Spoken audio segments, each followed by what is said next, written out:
Time to see who survives.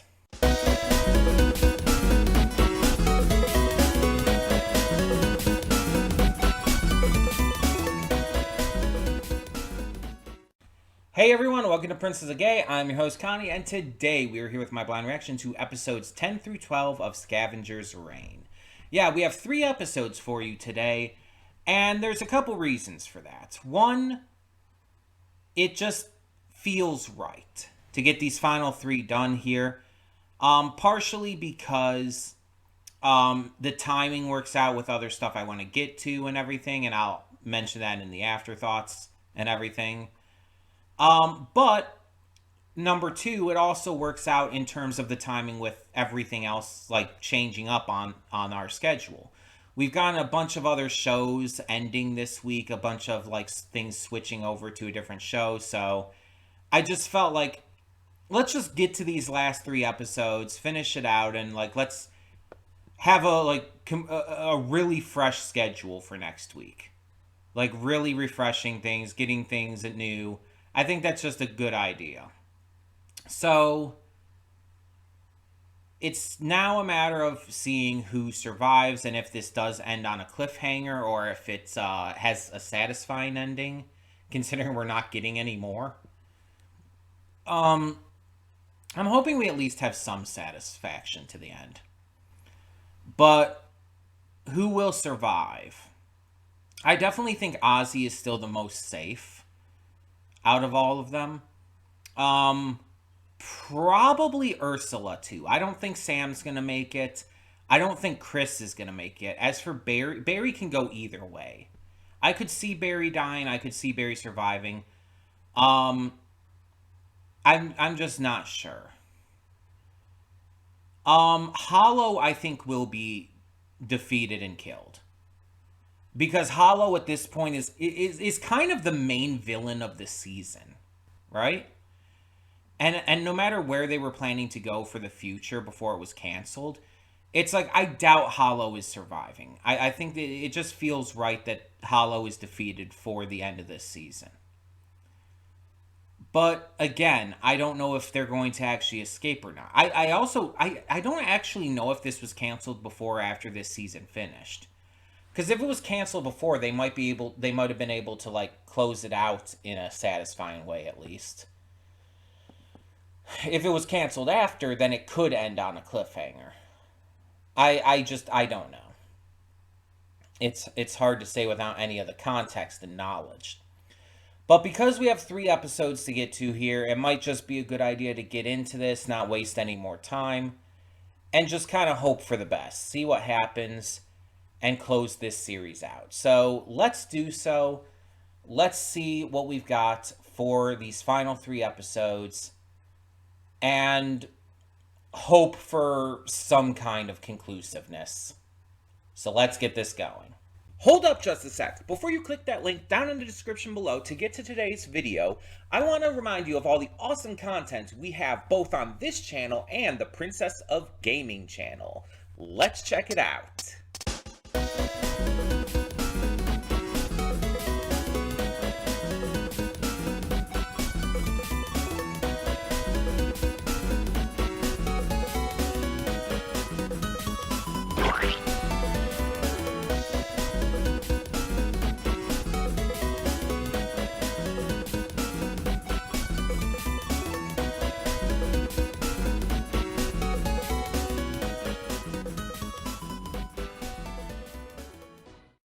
And we are back, and we'll begin with spoilers in 3, 2, 1, now. So, this ending is okay in terms of satisfaction.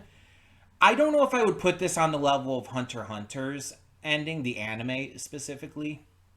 Because when Hunter x Hunter, when the anime ended for that, it's like it had a satisfying ending that wrapped it up, but still left it open for more. It was able to feel like it was complete enough to where we could be satisfied with where it left off. If we never get more for the anime, it's okay. We'll live with it. We'll be fine. This definitely set up a second season a lot more.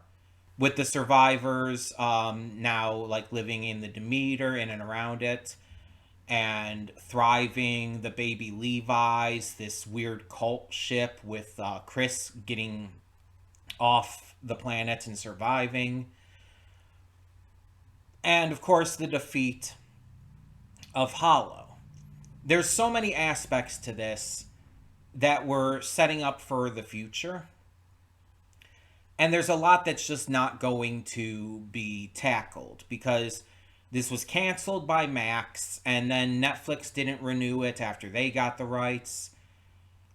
It's more than likely that there will never be a follow-up to this. And it sucks because there's obviously a lot of setup for more.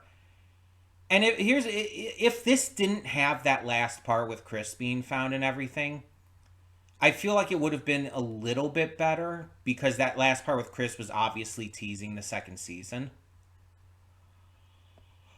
But if it weren't for that, I think like I could have felt like, okay, it's not a perfect ending. It's not like perfectly happy. It's not perfectly satisfying, but it's as good as we could get, basically.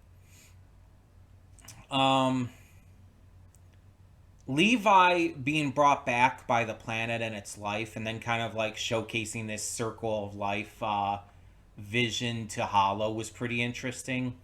Levi has fully become one with the planet at this point. Even if the others managed to find another way off, I think Levi would stay.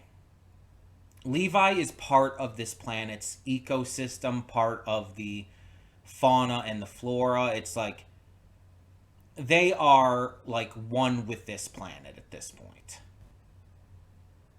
And I think that it would be right for them to stay here.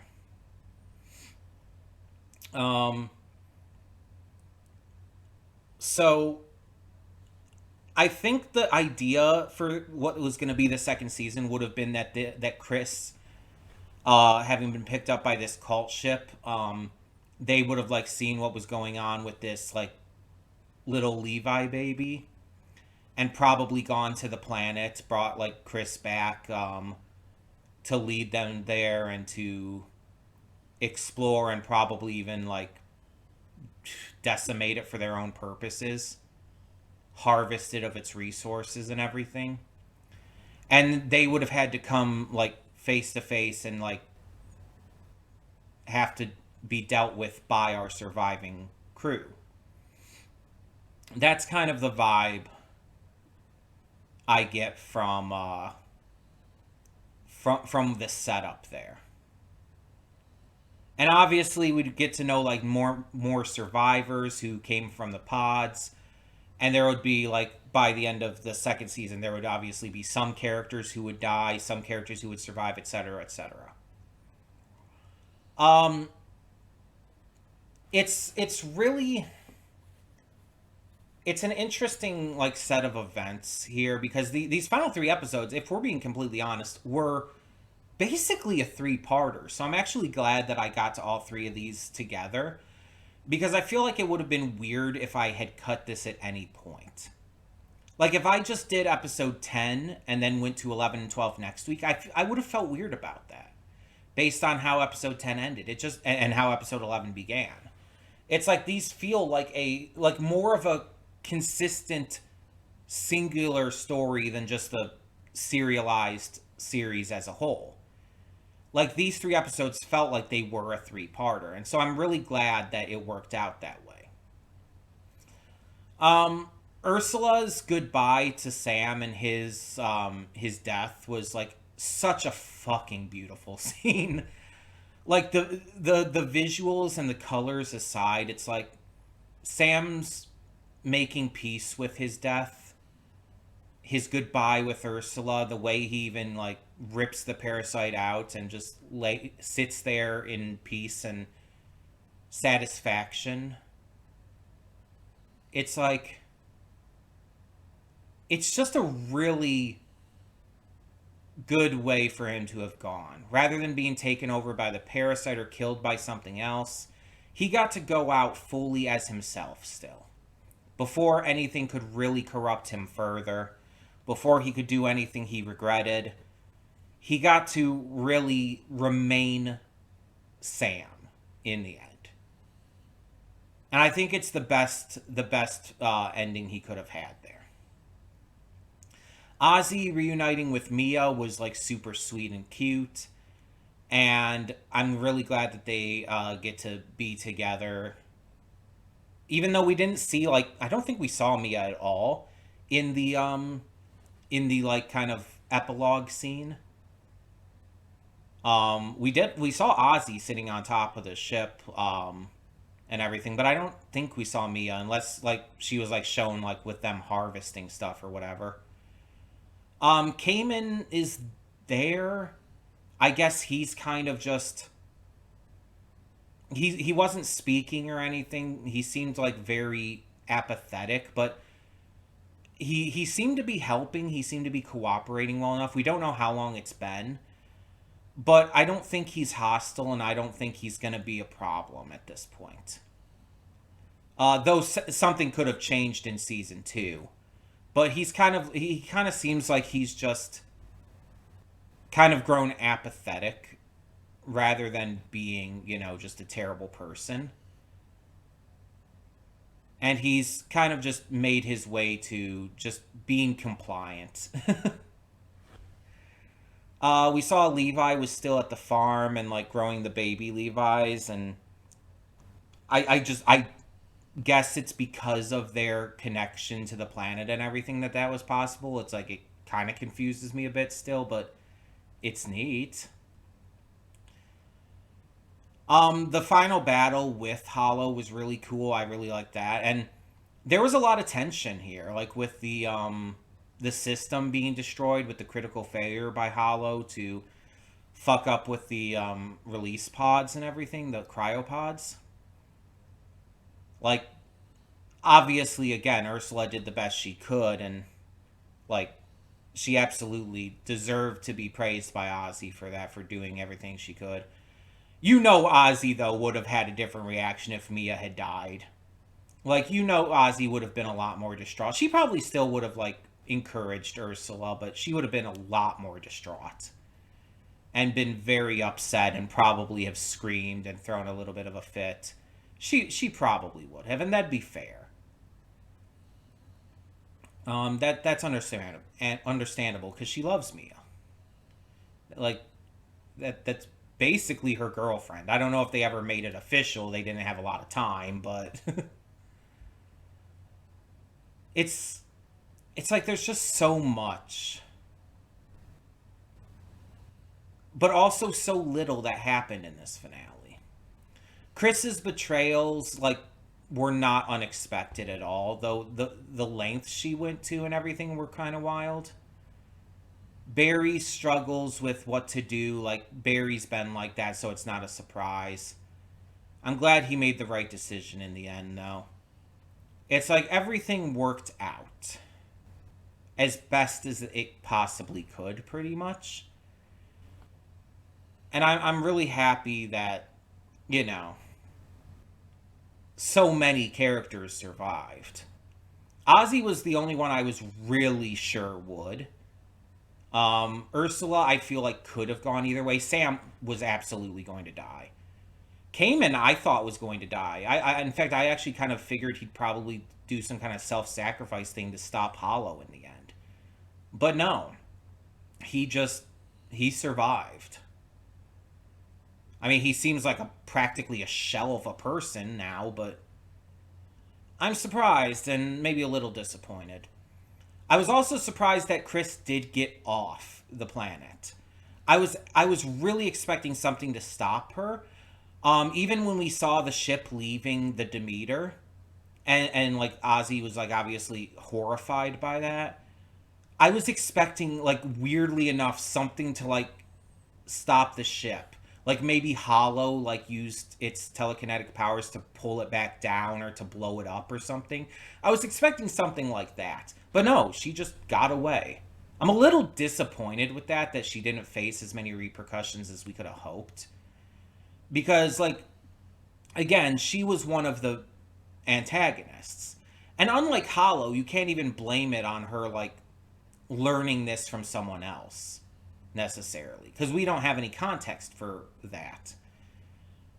Hollow, at least we can say it's like, because of the mind link with Cayman, became selfish and violent and, terrible because of that. It was Cayman's fault.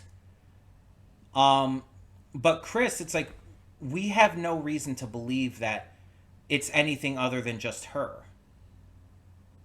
From our perspective, it's like she's just a terrible, selfish, manipulative, evil person. And it sucks. And there was a bit of me at the beginning of this and, like, in the previous episodes and stuff, kind of hoping that she would come to her senses. And I was kind of trying to hold out hope that she would not be this evil in the end. But no, she was.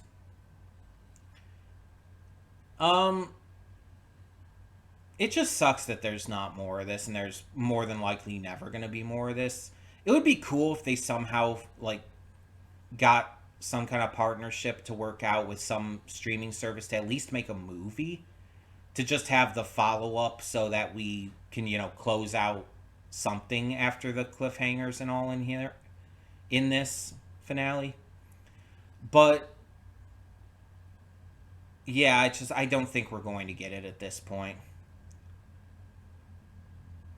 I mean, prove me wrong, I will be so happy, but it's been like, what, a couple years since it was just chosen to not be renewed and everything by Netflix, so it's like, at this point, I think it's probably just never going to happen.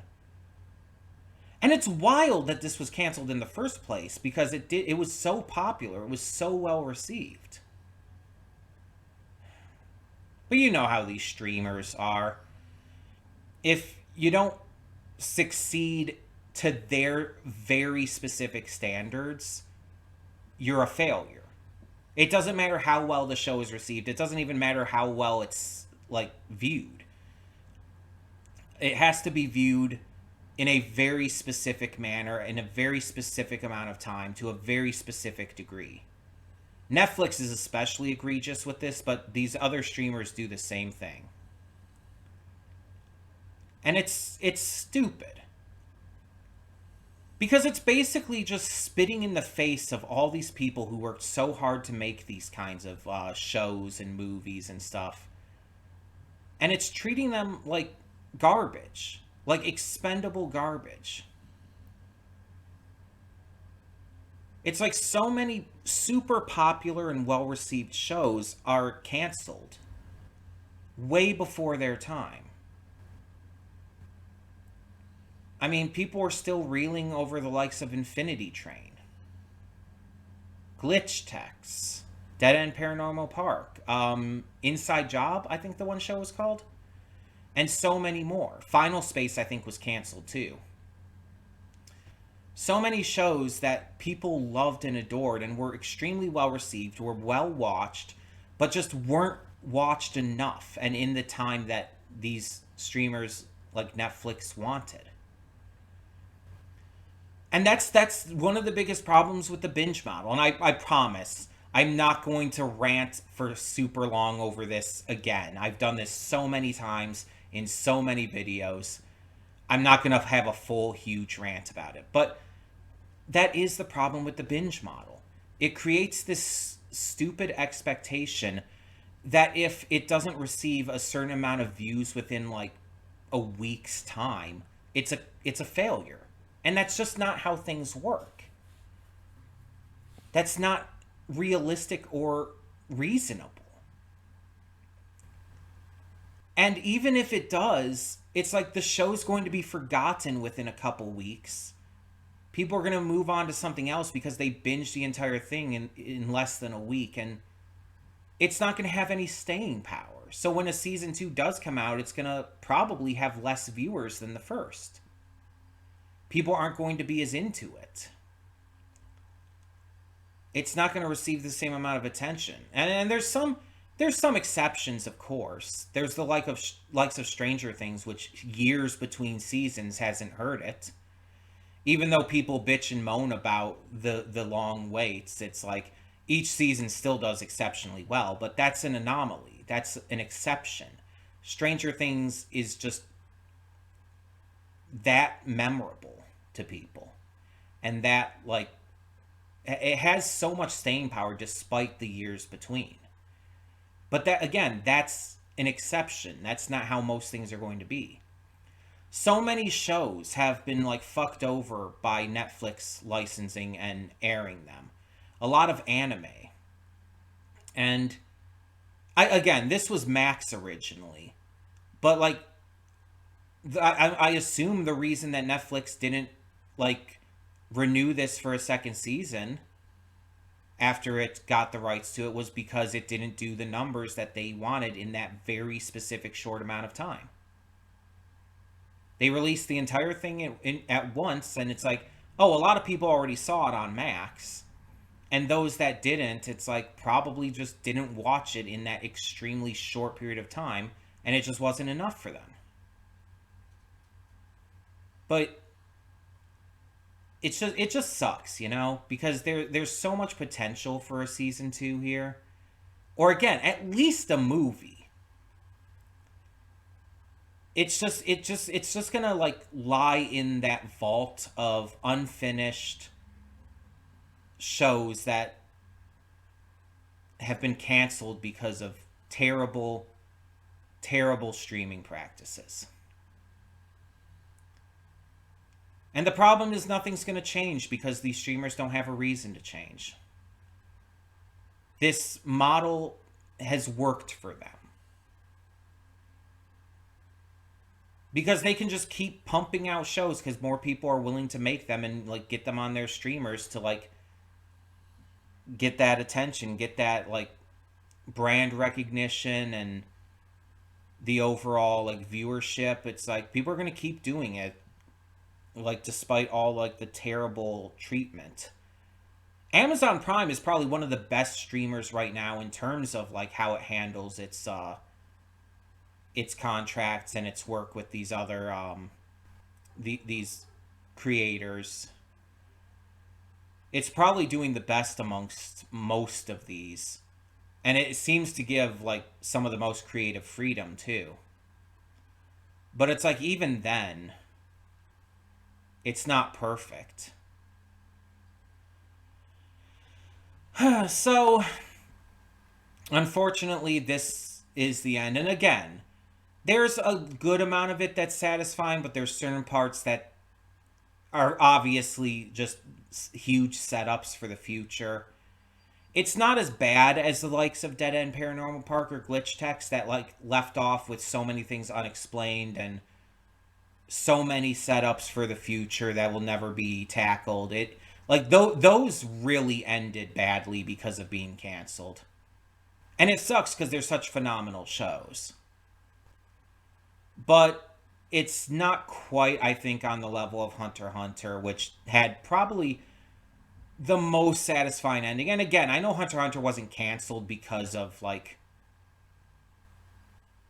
because of like the show not doing well or anything. I know it was because of Tagashi's health and all, so that was an entirely different situation, but still, it just sucks. But that, I guess, is going to lead us into what is going to replace this on Thursdays going forward. Starting next week, we are going to be getting to something new. Something that I have been waiting for since I first heard it announced. Because it has the potential to be, like, really fucking good.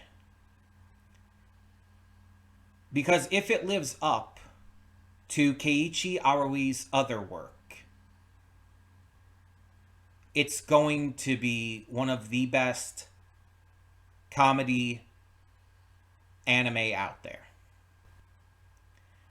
It's going to really, I mean, mind you, if it's even a comedy, but I don't really know. it has the potential to like really knock it out of the park, because for those who don't know, Keiichi Aoi is the creator of my personal favorite comedy anime of all time, and just one of my favorite anime of all time, Nichijou. And starting next Thursday, we will be getting to their other series that is now receiving an anime adaptation, City. Specifically, the adaptation is being called City the Animation. It is exactly the same style as Nichijou. I don't know the tone of it comparatively. Nichijou is very wacky and weird and goofy and silly. It's a very gag comedy type series. I've seen like some character designs for City the Animation, but I've never seen like a full trailer because I didn't want any kind of spoilers. So I don't know, like I've seen like a couple small clips here and there, but I don't really know anything. But I'm very excited because I love the fuck out of Nichijou. And I'm really hoping City the Animation just lives up to that same level of quality. And just gives me something new, something like truly refreshing to just love in the current in the current anime season. Because we have other great stuff this anime season. We have Dandadan season 2. Panty and Stocking season 2 is coming, although I'm going to be waiting for the dub on that. And it's just like, this is one of those that is like new outside of, having the connection to Nichijou, that I'll be going into completely blind. And I just really want to see like some kind of new, refreshing, fun series that's just going to like really brighten my mood. Because like amongst all the other shows that are like sometimes very intense, whether like action packed or dramatic or dark, it's like sometimes you need a show that's just, cute and fun and wholesome. And I feel like that's probably what City's going to be. Though, I mean, if it does end up being something more than that, I'm welcome to it. But we'll talk more about that next week when we get to episode 1. For the time being, tell me in the comments below, what did you think of these final 3 episodes of Scavengers Reign? And thank you so much, as always, for tuning in. If by some miracle, like a second season does somehow eventually get made, or even just a movie to close it off, I will 100% be on it with getting to reacting to it. Because it's like, that is just, it is something that I would very much welcome and be very excited for. So thank you so much once again for tuning in. I'm Connie and I'm signing off. See you all next time.